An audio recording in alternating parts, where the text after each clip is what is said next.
Hi guys, 10:29 PM na, Iwaw Feng Shui na. Brethren, family and friends na pong pinagpalang gabi sa inyong lahat. Ang inyong pong lingkod, Brother Norman Cruz, ang inyong pong Feng Shui, Pachi, Chimen, Yi Jing, and Date Selection Consultant. Kumusta po kayo?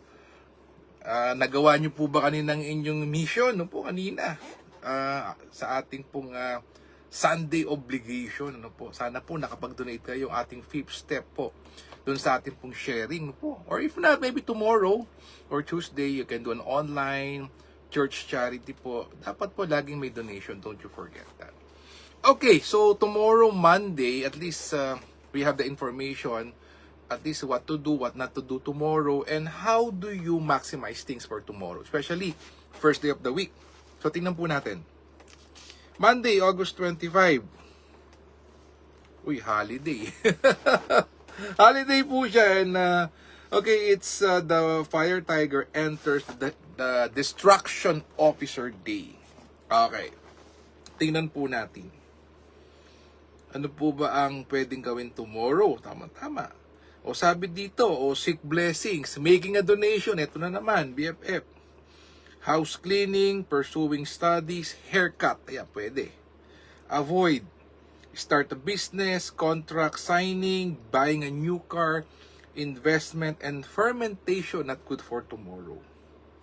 Sa Chinese zodiac naman po, rat is not so good, ox is average, tiger is very good, rabbit is average, dragon snake not so good, horse is very good, goat not so good, goat is average, monkey not so good, rooster is average, dog and pig very good. Okay, now, tomorrow, you want to 10x everything, and of course, you can do it by using daily Chi-Men na magsisimula po 11 PM to 10:59 the next day. So, tingnan po natin. Okay. Daily Chi-Men. Ganun pong kabilis, no? Pag nagko-compute po ako ng for 1 week, eto po, magko-compute tayo ulit. Ganun pong kabilis, BFF. Ayan. 25th. O BFF, sabi po dito, if you want to 10x being beautiful and handsome, you want to attract helpful people, talikod sa southwest. Heart to heart talk, person to person, talikod naman sa northwest. If you want to create opportunities, improve your cash flow, have the wisdom, talikod naman po sa north. If you want to improve your health, talikod po sa northeast. The game changer with the divine light, absolute support, and green dragon is backing to east. BFF, game changer sa isang Lunes ay August 25 and nakatalikod sa east. Ayan na. Yun po BFF, ito gagamitin ko. May green dragon, may divine light, may absolute support, may improved cash flow, may growth and development, may systems. Oh wow, ito na. Backing to east. So, nakaupo, compass, talikod sa east, whole day, you choose your best time for you, your most convenient time, BFF, and then, count from 64 to 1. After doing that, yun na, do 4 things. Let go of the past, open up for new opportunities, give thanks, pray, wish, manifest what you want, you may visualize it, and then donation. So, BFF. Okay, tingnan natin. How about the hourly Chi-Men?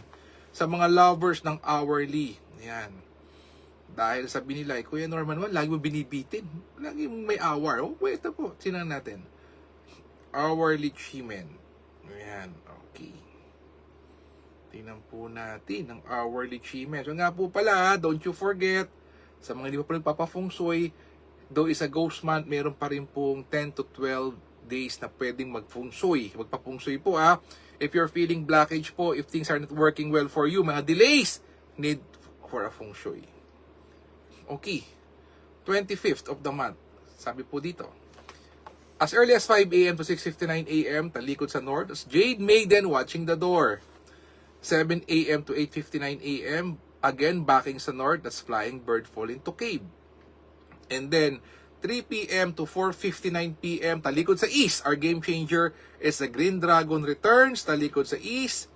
Flying Bird fall into cave, same time, backing naman sa west. Wow! So there you have it, BFF. No, eto na. So, Well, with all of these things happening, sabi ko nga po, yung mga balita, it's part of life. Kahit nanonood ka lang po ng isa pong show, since ito yung hot cake ngayon, talaga pong di makaiwas. Facebook, social media, talk shows, talaga pong walang magagawa sa baha, sa usapang baha. So, well, it's just up to us how we react to things. So, Ghost Month, like I mentioned earlier, is a journey into you, journey into us. No po, tayo muna. How we could be a better version of ourselves this month of the Ghost Month. So again, BFF, don't forget to like and share. And again, your referrals mean to me and my son. Malaking bagay po sa amin. Thank you so much. Maybe on-site or online referrals po. Yes, we can cater to that. Thank you so much. And again, BFF, let us continuously pray for each other. For we do not know if our BFF is sick, lonely, depressed, out of money, may takot, anything. Let's pray for them. Let's pray for leaders. Let us pray for world peace. Let us heal us one. Let us be a blessing to others. God bless us all with a grateful heart. Marami pong salamat sa inyong lahat. God bless. Good night. Happy Monday and see you again tomorrow. Bye-bye.